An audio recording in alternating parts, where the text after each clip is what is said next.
Halo semuanya, kembali lagi di channel Happy Cow.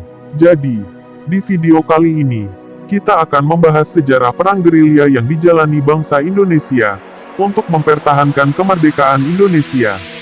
Sebelum kita lanjut ke videonya, saya mengingatkan kembali, klik subscribe bagi yang belum subscribe, dan nyalakan lonceng notifikasinya agar kalian tidak ketinggalan di video-video selanjutnya dari channel ini. Oke, jika sudah, kita lanjut ke pembahasan yaitu sejarah perang gerilya bangsa Indonesia. Bangsa Indonesia pernah menjalani perang gerilya pada masa mempertahankan kemerdekaan setelah proklamasi, pada tanggal 17 Agustus tahun 1945. Perang gerilya adalah perang yang dilakukan secara sembunyi-sembunyi, berpindah-pindah dan penuh kecepatan. Gerilya merupakan salah satu strategi perang dalam perjuangan para pejuang, dalam rangka merebut dan mempertahankan kemerdekaan bangsa Indonesia. Perang gerilya dipimpin oleh Panglima Besar Jenderal Sudirman. Perang gerilya terjadi di Yogyakarta saat agresi militer Belanda pada 1948. Kota Yogyakarta menjadi sasaran utama penyerangan yang dilakukan oleh Belanda. Pada waktu itu Yogyakarta menjadi ibu kota Indonesia, setelah Jakarta dikuasai Belanda. Belanda kembali masuk ke Indonesia terutama di Pulau Jawa, pada tanggal 14 Desember tahun 1948. Kedatangan Belanda untuk melumpuhkan dan menghancurkan semangat militer Indonesia. Berbagai serangan dilakukan oleh pasukan Belanda.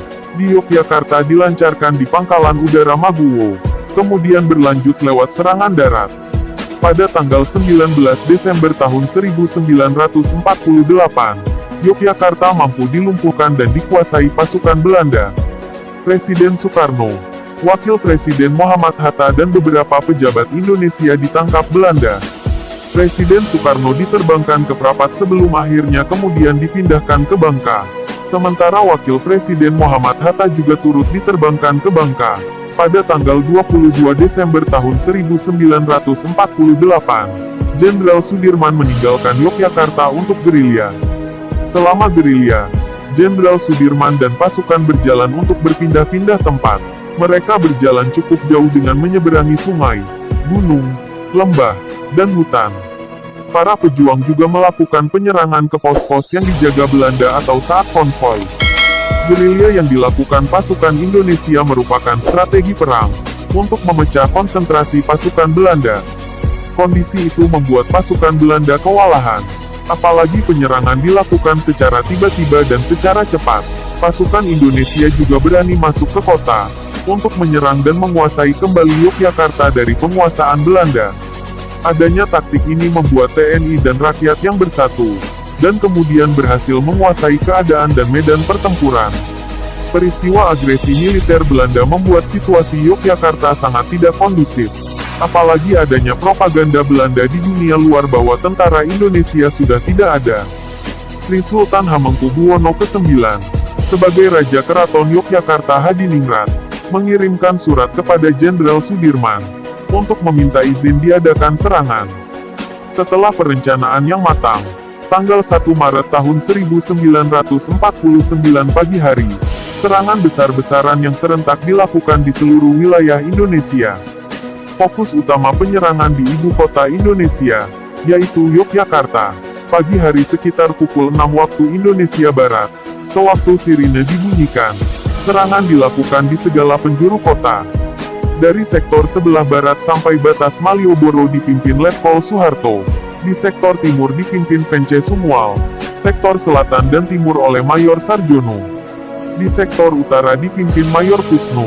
Sementara di sektor kota dipimpin Letnan Amir Murtoko dan Letnan Masduki. Pasukan Indonesia berhasil menguasai kota Yogyakarta selama 6 jam. Peristiwa tersebut dikenal dengan serangan umum tanggal 1 Maret. Serangan yang terjadi pada tanggal 1 Maret akhirnya didirikan Monumen Serangan Umum tanggal 1 Maret. Monumen itu merupakan salah satu cagar budaya kota Yogyakarta. Monumen itu juga untuk mengingatkan tentang sejarah perjuangan bangsa Indonesia melawan penjajah.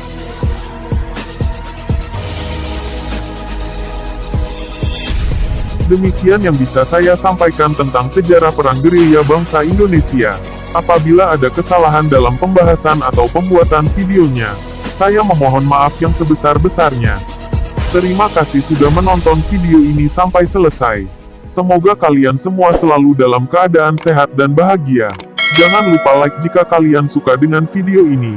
Dan jangan lupa share ke teman-teman dan saudara-saudara kalian jika video ini bermanfaat untuk teman-teman dan saudara-saudara kalian. Sampai jumpa lagi di video-video selanjutnya dari channel ini.